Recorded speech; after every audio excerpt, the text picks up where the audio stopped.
Well, hold on to your hats, boys and girls, because we're about to dive headfirst into the wild and wacky world of the woke council, where the phrase work takes a whole new meaning. The Lib Dem-run South Cambridgeshire District Council has unleashed a plan that's nothing short of a taxpayer-funded sitcom.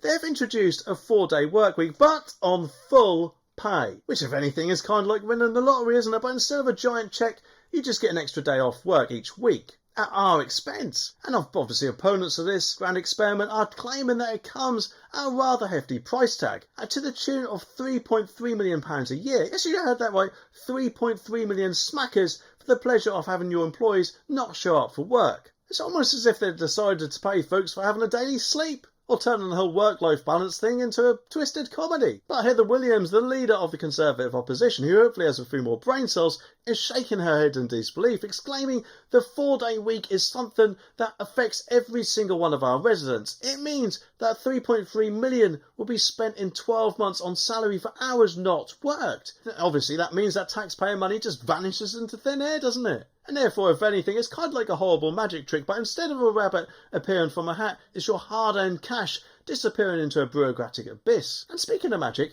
the reduced work week has taken its toll on services, like waste collection for example. It's as if the dustman men are saying, sorry, we're on a 4-day vacation, while costing taxpayers more. Mr. Richard Williams, another Tory councillor, chimes in, imploring the council to abandon this ridiculous and expensive trial. Maybe, who knows, with presumably the council's collective brain cell, they may think that order and takeaway is best because it will save you money on the groceries. Clever, isn't they? If they do think that, that is. But the thing is, there's apparently a twist, because the Lib Dem leader Bridget Smith claims that this experiment has allowed them to fill staff vacancies and save a cool £760,000 in agency fees. Well, how about hiring more staff instead? To cover holidays and sickness. Wouldn't that be a better idea than paying a dear agency? But obviously I could be wrong. This is almost as if she's saying, sure, we might be paying people for not working, but look at the agency fees we're not paying. But the grand finale in this circus act is where the government steps in, apparently with a raised eyebrow, and demands that this trial be put to rest, and about time too. But anyway, the article says that Richard Williams said you really do need to abandon this ridiculous and expensive trial.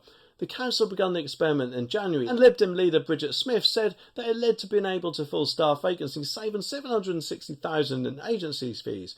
But the government said the council had missed the performance targets and demanded it end the trial. And the council was asked for comment. Well, in my opinion, I personally think that 4-day week idea is a bit of an insult to us all, if they think we should pay for it. And speaking of insults, it looks like in this video, that's exactly what Aldi has done to basically every single one of its customers, in my opinion. And it'll probably hit them hard.